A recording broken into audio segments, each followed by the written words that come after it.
Bakit nandiyan ka pa rin, tay? Mali, tay, mali. Mali. Dapat doon ka nakatira. Kaya ako ginawa yan para sa'yo. Dapat ito sirain na lang, tay. Asa na asawa mo, tay? Ay! Salamat sa Panginoon. Nagkatagpo tayo, nay. Pwede ka ba namin makausap? Pwede po. Ayun. May tatanong din po ako, sir. Oh, sige po. Bawal yung mag-sign na yung tatanong ko sa inyo. Okay lang. Kasi nung pumunta po kayo dito, wala ako. Nagkita po ako. Opo. Kasi po, nabasa ko po yung mga comment din sa... Tapos, sa sobrang inis ko, ang ginawa ko, ginimba ko na lang ang bahay niya. Sabi ko, pumunta ka sa bahay mo na pinagawa. Ang tigas kasi ng kuko. Ulo mo. Noon po malakas yan. Ang nadadanas ko po dyan, bugbog, habon lang itak. Alam lahat ng kapitbahay po namin yan. Pero tinis, ginagabi po kami ng uwi. Alam na ng mga kapitbahay po namin. Sabi ko, yung mga sinasalita ng mga viewer, sabi ko, hindi nila alam kung anong pag-uugali niyan.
Tao po.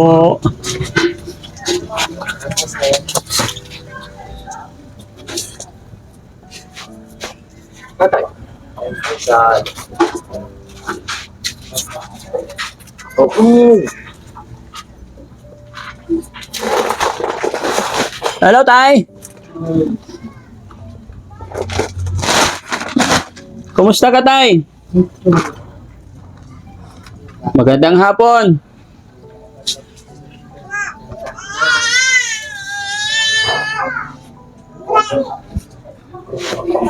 Ayan, very good si tatay. Kumusta ka na, tay? Salamat sa Panginoon. Yan ang mababang buhay. Po? Hindi yan lang mababang buhay. Oo. Nakakaraos din. Nakakaraos. May sipon si tatay, ah. Ay, wala. Ha? Ah, nilalagnat si tatay? Kailan pa po? Sipon, ubos sipon yan, tay. Wala naman akong magawa. Wala naman ang asawa ko magtumulong. Ano po? Wala naman akong magawa. Wala naman akong magagawa sa asawa ko magtulong. Bakit po? Siyempre, siya ang nag-aanap buhay. Ah, okay. Kumain ka na, tay? Ah, may pagkain naman, tsaka ulam. Ayun pa nga. Mm-mm. Mabuti tayo, nandito ka na natutulog. Ay, oo. Kasi hindi ka na mababasa. Hindi na talaga sa kulong ano yan. Dito na ako natulog. Oh. Kailan nyo tinanggal yung bahay na maliit doon? Matagal na yung ano ko dyan. Dahil talaga inaano ko nga dyan. Ng mga daanan. Opo. Salamat at nilagmay sa aming tao. Ayun mga kababayan, mga kabarangay, sa mapagpalang hapon po sa atin lahat. Mga kababayan, ngayon po ay araw ng linggo, alas 5 na po ng hapon mga kababayan at muli nating dinalaw si tatay para malaman natin yung kanyang sitwasyon. Ayan, salamat sa Panginoon, nadatnan naman natin si tatay na natutulog dito sa bahay na pinagawa natin sa kanya. Medyo hindi nga lang maganda mga kababayan kasi nilalagnat siya tsaka may ubusipon ang ating tatay. No? So kausapin natin muli mga kababayan. Tay, may dala kaming bigas para sa inyo po. Yan. May dala akong bigas para sa inyo. Paano pa ako makakaganti ng tulong sa inyo yan? Hindi po tay. Huwag mong isipin yung gumanti ng tulong sa amin. Binibigay po namin ito, walang kapalit. Ibigay namin to sa iyo, sa pamilya mo, sa mga anak mo para ipagluto ka na rin nila. Wala po kaming, yung tulong na ibibigay namin tay, walang hinihinging kapalit. Ito ay kagustuhan namin, kaloob po ng Panginoon, kaya huwag mong isipin. Salamat naman. At may mga tao, mga tulong. Ano nararamdaman ni tatay? Mapungay yung mata mo tay. Yung ano nga ako hirap magkikilot. Po? Saan na lang siguro ito sa panahon lang siguro. Dahil hindi nga ako nakano. Dahil palaya naman ang ulan niya. Asa na asawa mo tay? Ayun! Salamat sa Panginoon, nagkatagpo tayo nay. Pwede ka ba namin makausap? Pwede po. Ayun! Isa mo yan. Dito ka, Nay. Usap tayo. Nga pala, Nay, nagdala ko ng bigas para sa inyo po.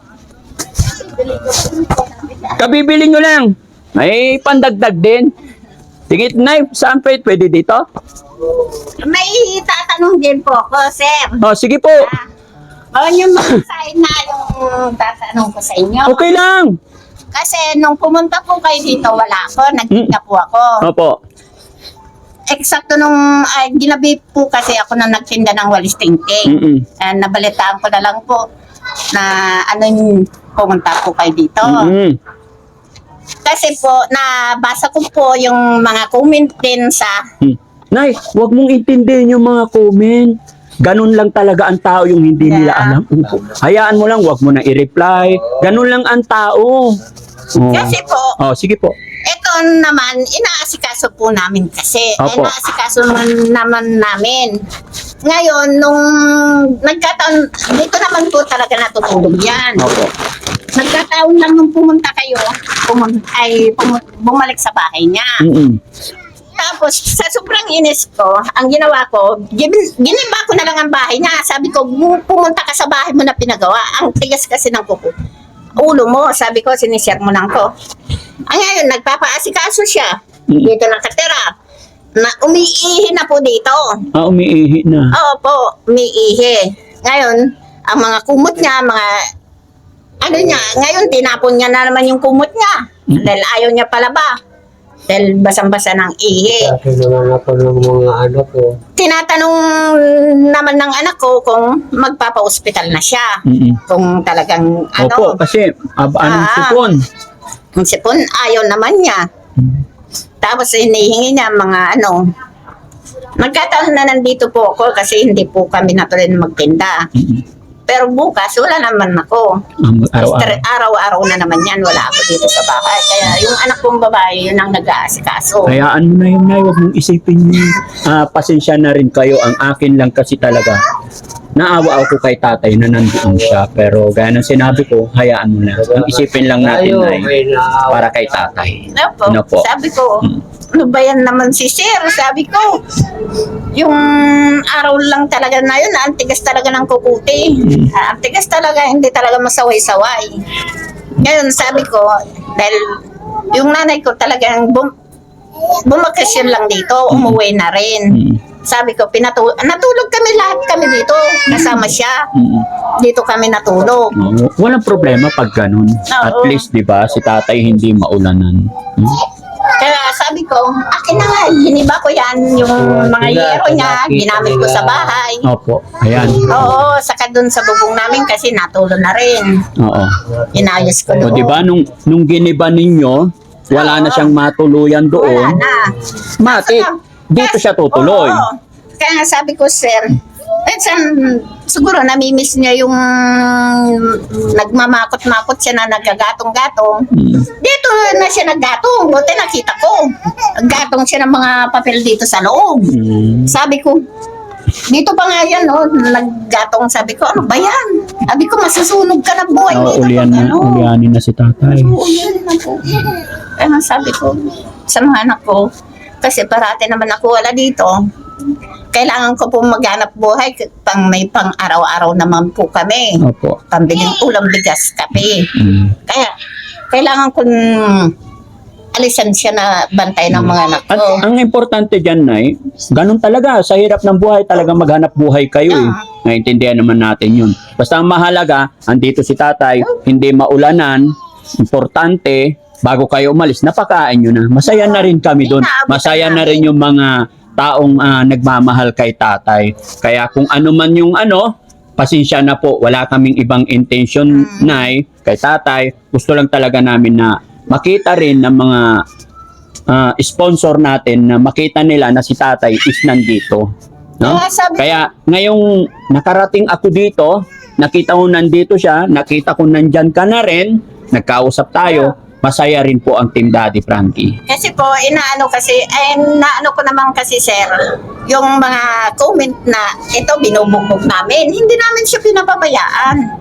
Talagang intindihin namin talaga yan. Kung bubugbugin po namin yan, o ang mga anak kong binata, wala po dito.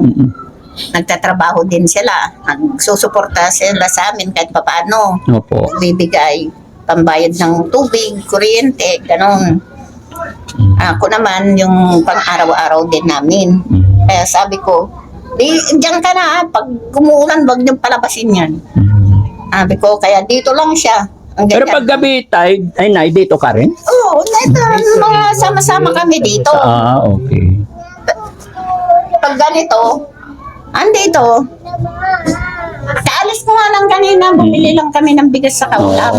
Salamat sa Panginoon. Sa akin naman tay, ay Nay, kahit sinong tumira dyan, walang problema. Ang akin lang, basta si tatay nandyan din po. Nandito talaga po yun. Opo. Kahit nagsama-sama kami dito, kahit nandito ang nanay ko, dito talaga natulog yun. Pero ngayon Nay, kasi nagiba na yung Talagang wala na siyang pupuntahan dito. Minsan po, Tay, okay ka na dyan. Hindi ka na mauulanan dyan.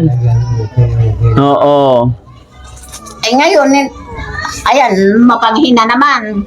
Mamaya ko na naman lilinisan. Dapat palang ginawa natin sahig kawayan, no? Opo, yung may butas sana kahit papano, kahit umihi na lang siya dyan. O, kawayan na lang. Kasi ito, basa naman sa mga gilid-gilid na ito. Kaya, sabi ko, bumibili ako alcohol, binubusan ko dito alcohol pag mawala yung panghi dito sa bahay niya. Pero Nay, kumusta ang pakiramdam ni na tatay? Parang hindi okay. Sabi nga namin po, dahil yung anak kong panganay pumunta po kanina dito, Opo. dumalaw.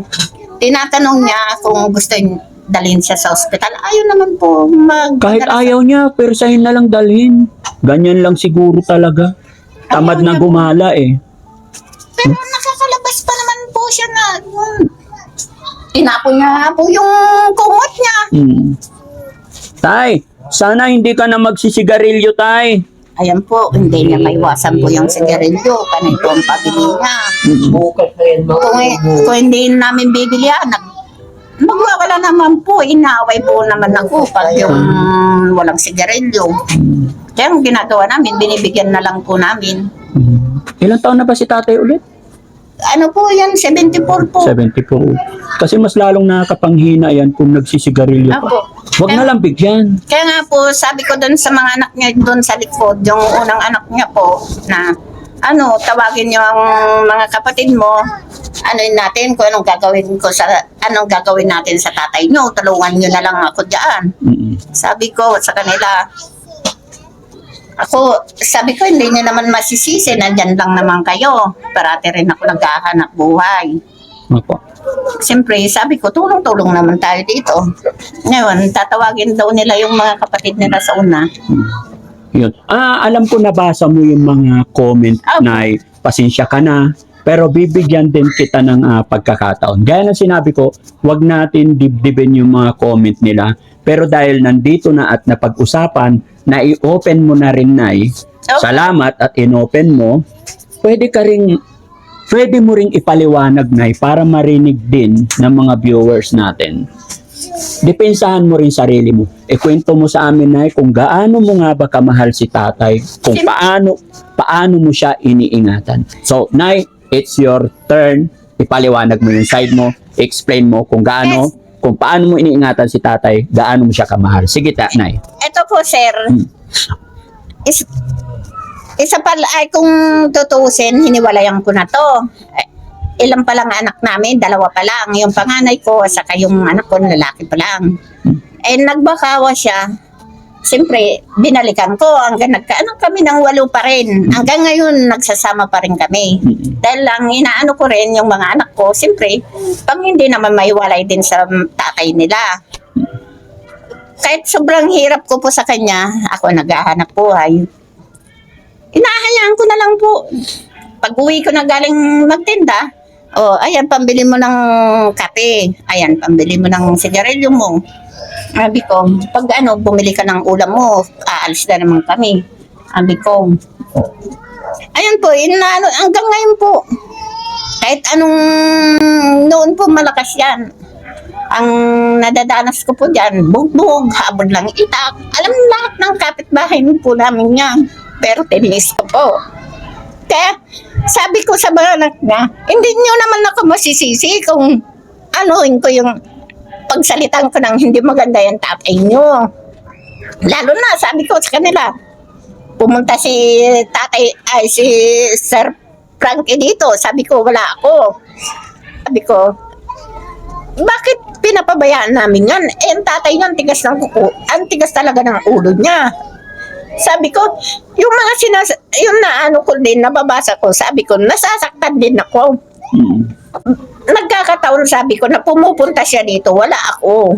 Sabi ko, dahil nagtitinda ako, naghahanap buhay ako. Dahil, hindi naman po ako po yung porket nanay ako ng mga anak ko na may nagtatrabaho sila, hindi yung ihintayin ko na lang ang iaabot nila. Opo. Kaya sabi ko, yung tutulong ako na magtitinda hanggang kaya ko pa. Opo. Sabi ko, lahat na lang po, kung hindi po ako magtinda, kahapon hindi ako nagtinda. Po ako, naglabada. Kahit paano, may panggastos po kami. Bukas po, wala na naman kami. Hanggang linggo lang na naman po ako nandito. Wala na naman kayo bukas. Wala na naman po kami Pero bukas. Nay, mabalik tayo dun sa sinabi mong nung malakas pa siya. Bakit kayo nag-away na habol ka ng itak? Pag yung minsan po, siyempre sa pagtitinda po, ginagabi po kami ng uwi. Alam na ng mga kapitbahay po namin. Sabi ko, yung mga sinasalita ng mga viewer, sabi ko, hindi nila alam kung anong pag-uugali niyan. Sabi ko, kami ang nakakaalam ng mga kapitbahay ko. Alam ng ugali yan na talagang hinahabol ako. Halos patayin nandiyan ang mga anak ko na nag-aano sa akin. Sabi ng mga anak ko, malis ka na kasi. Sabi ng anak ko, binata. Sabi ko, ay naku, pabayaan nyo yan. Papa nyo. Pag naman, ayun po, matibay pa rin na nagsasama po kami. Dahil lang inaano ko yung mga anak ko. At least, Nay, nasabi mo yung side mo ngayon.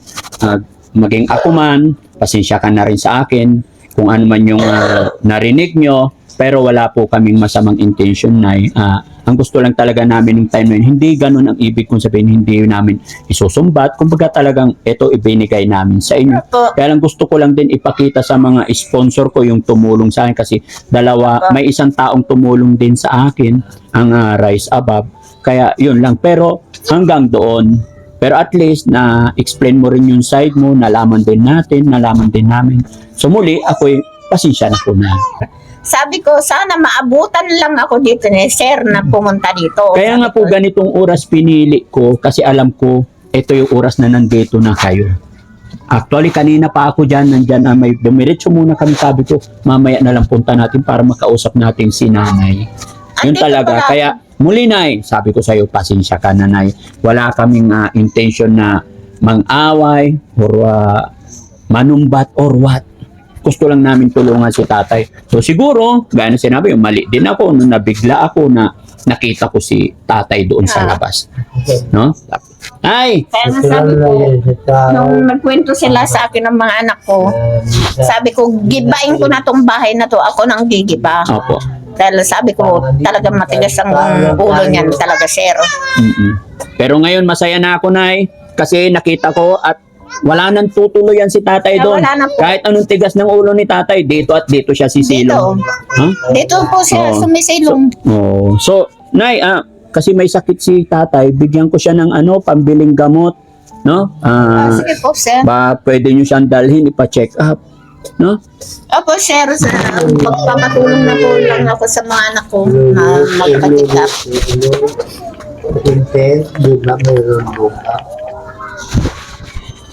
Nay, magbibigay ako ng 5,000 para kung anong kailangan gamot ni tatay, no? Sige po.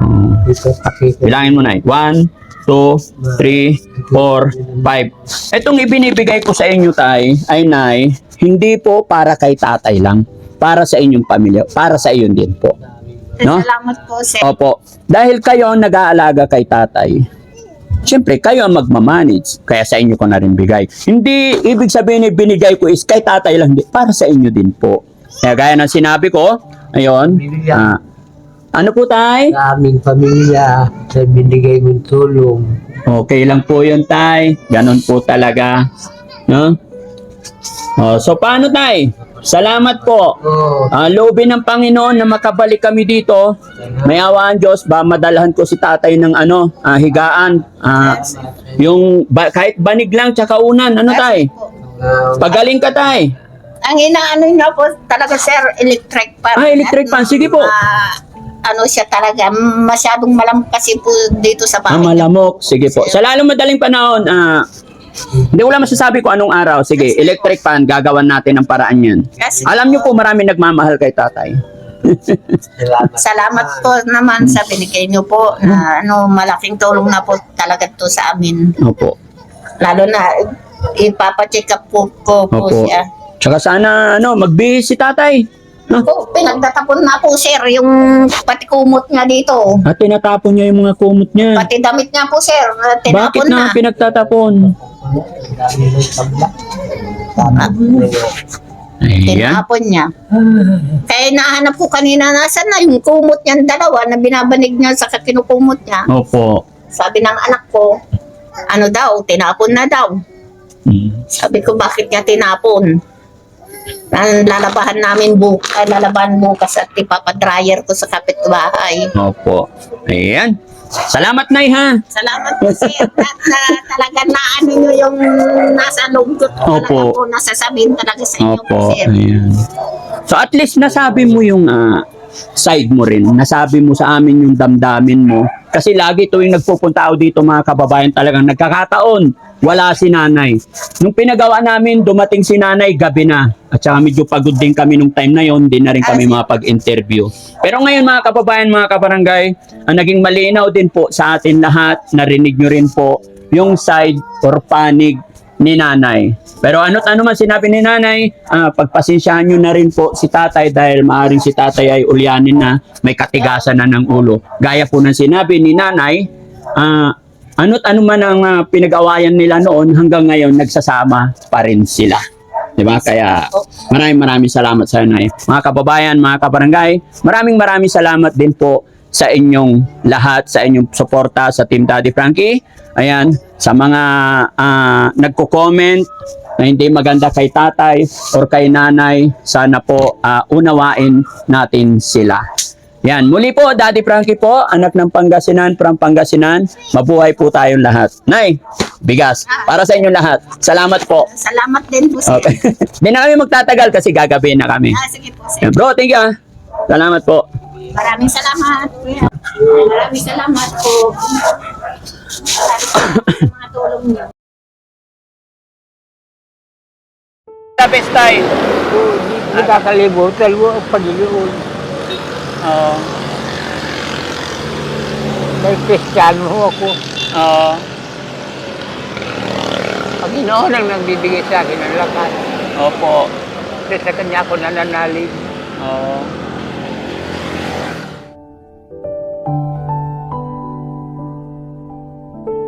Papayak ako pag naalala ko ang aking Panginoon.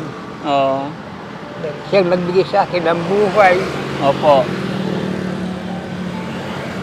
Salamat nga. Yes, tay. Walang anuman, tay. Ako rin magpapasalamat, no? Nakahanda ako sa anumang gawin ng aking Panginoon. Opo. Pasalamat nga ako at inabot ng ganitong edad. Yun nga rin sinasabi ko, tay. Sana umabot ako sa mga... Marami kasi ako nakakausap na matatanda, tay. Honestly po, parang sinasabi ko, pinagpipray ko, lagi ko sinasabi, sana umabot din ako sa kasi edad mo, tay, kako. Diba? Gusto ko rin umabot pa sa kagaya ninyo. Gusto ko pa maglingkod sa Panginoon eh. Opo. Dahil sa mga magulang tayo nagmula eh. Naalala ko ang tatay ko. Ngayon kaulong, nabubuhay pa ang tatay ko. Uwi ako lang uwi. Ngayon nung namatay, sinumpa ko. Hindi na ako babalik. Labihan ko naman ang mga kapatid ko. Siguro po, uwi kayo dahil patay lang si Papay. Sabi ko, sila nag-uwi. Ako hindi ko na uwi. Hindi na ako umuwi. Dahil nung nabubuhay ang ama ko, talaga lagi ako umuwi. Dahil namimiss ko ang Papay ko. Oo. Yun ang mahirap, no? Real talk yan eh. Minsan pag nandyan pa yung tao, parang hindi napapansin.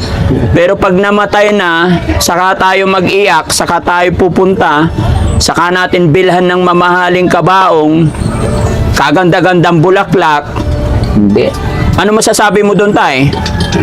Hindi ako kumbinsido sa mga ganyan. Pagmamalang isang pamilya ng isang anak sa isang magulang, Opo. hindi kayang bayaran ng anak ang kanyang utang lalo sa kanyang ama, sa kanyang mga magulang.